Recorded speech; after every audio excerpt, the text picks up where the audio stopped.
Hello all, Ruckus here, back with one more episode before the Christmas break. Today, some massive Tier 9 games for you. The first in this, the M103, which I immediately head straight into the hills with. I don't like fighting with this thing on flat ground. It definitely performs best when the hull is covered and the gun is free to make use of that gun depression it's got and the excellent frontal turret armor. The downside of this is, of course, that Rebels Rocks in his IS-8 is unsupported, or would be if our entire team hadn't followed him into town. So if the enemy has split their forces, the town push will be fine. If the enemies all rush to town, well, I'd better hurry up and come at them from the rear, because a top tier heavy not in the battle is a bad thing. As it turns out, the entire team, enemy team, has pushed into town, so I best make haste. Now, as we trundle through the hills, I'd just like to make a quick announcement and apologise to my platoon mates for showcasing the games here on YouTube where I do really well, but often they have bad luck or just don't do well in a game. It must be frustrating to watch. I hope you forgive me. Hopefully in one day the Wargaming will release some kind of replay system where I can show other people's amazing games and not just focus on myself. Okay, here we are. Finally I'm in the battle. It's already well underway by the time I get myself into position, so it's a good thing I didn't dawdle around in the hills waiting for someone to come to me. The enemy has the better town fighting side, I would say. That STI and their IS-8 are a tough combination on flat ground. But I am now in a good position to start putting fire on that guy from behind, and it'll just be a matter of time before he's gone unless he can extract himself from that position. Rebels is doing a great job holding that corner down there. He's under quite a lot of pressure though. STI takes out the Panther 2. And we are 3 tanks down. But that STI was a valuable kill. And there's a couple of guys who are one shot, so if I can get myself into the battle, I may make a difference here. Down goes the T-29. Rebels is calling for help. He's taking a lot of damage. The M103 behind him is just about done for. Tiger 2 on the enemy side is able to put flanking fire on the Rebel now, who's already under a lot of stress. He's done a fantastic job to hold out that long. If I can just get this Tiger 2 before he takes him out. He takes out the IS-8. I get the Tiger 2, and the M103 claims him at last. Now, 3 on 1. I have a moment of indecision, but I need to make a move quick before those 2 heavies respond. T-20 is by himself and a one-shot kill, so it makes sense to get rid of him nice and early. Now the enemy can only come in from one side. The Tiger 1 gets one into my rear. Cheeky devil. I tried to side scrape here. Hit him. But you can see my angle was far too wide there. He was able to pen my side. Being rushed by the M103. Take my time, line the shot up. I didn't bother trying to take evasive action. It was valuable that I got that first shot in, and that means I'll reload first. Swap to heat to make sure I finish him off. And that is done. Just the Tiger now. Back to AP, because I can more than easily get through the front of this guy. And let's back him into this corner here. You're going nowhere, son.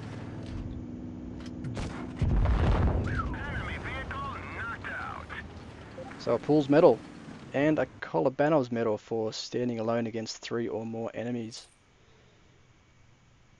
Heaps of medals there. And the Avenger. Got him back for you, Rebels. 4,500 damage, 2.5 for Rebels. 14 from 14. I love the gun on this thing, it's great. Almost 50k, and there are those medals again.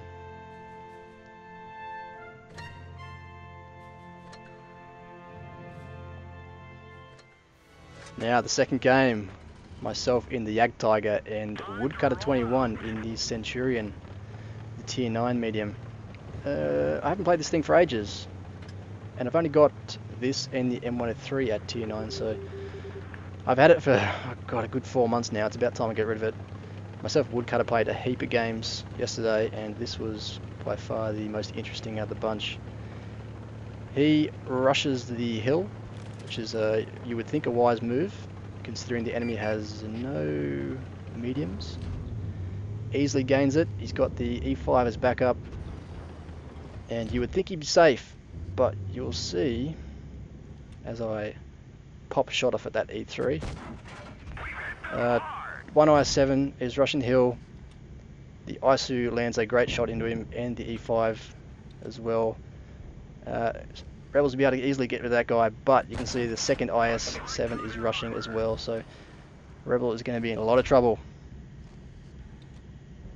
Now around this point, just there, I turned off the auto aim. It's quite difficult to land shots from this distance, especially when it looks big on the computer screen you're probably watching this on, but on an iPhone those targets are small, and if they're ducking in and out of rocks, the ability to turn off the auto aim is crucial for making these shots count.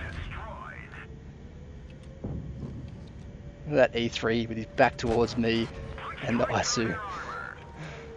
This shot would be next to impossible with the auto aim on, picking that gap between the dead tanks. And this shot, no auto aim, you can sit the target, and you can tell by the voice indication that that shot landed. People who played on PC but have never seen a Blitz game would be shocked to learn that you can tell whether you've hit someone by that voice indication. That's not on PC, and it's a ridiculously big advantage for people trying to take out snipers. You can just keep firing at a position and it'll tell you whether you're hitting someone or not. It's crazy that they've included that in the game. Now the enemy is all up on the hill except for that STI, and that is bad news for our guys in the valley. We need to act now to make a difference, otherwise they will finish off our heavies and they'll come for us next. Try and get rid of this STI first, and that will leave the hill. One shot into the side. He fires heat and has his adrenaline loaded up.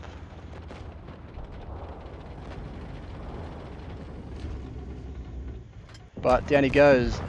Engine out, repair that. IS-7 on the hill, quickly swap to APCR. Snapshot. Incredibly lucky to land that. I watched that frame by frame in the replay, and the reticule was on the exact point of his pike nose when I fired that shot. Very lucky. ISU lands one on the Tiger 2 there. Would have been nice if I had got that. Would have been 7 kills for me, but it's a good thing that he came with me instead of sitting there waiting for the enemy to come to him. That's good to see. Object down next, and now it's just an IS-7 left who is battling it out with our E100.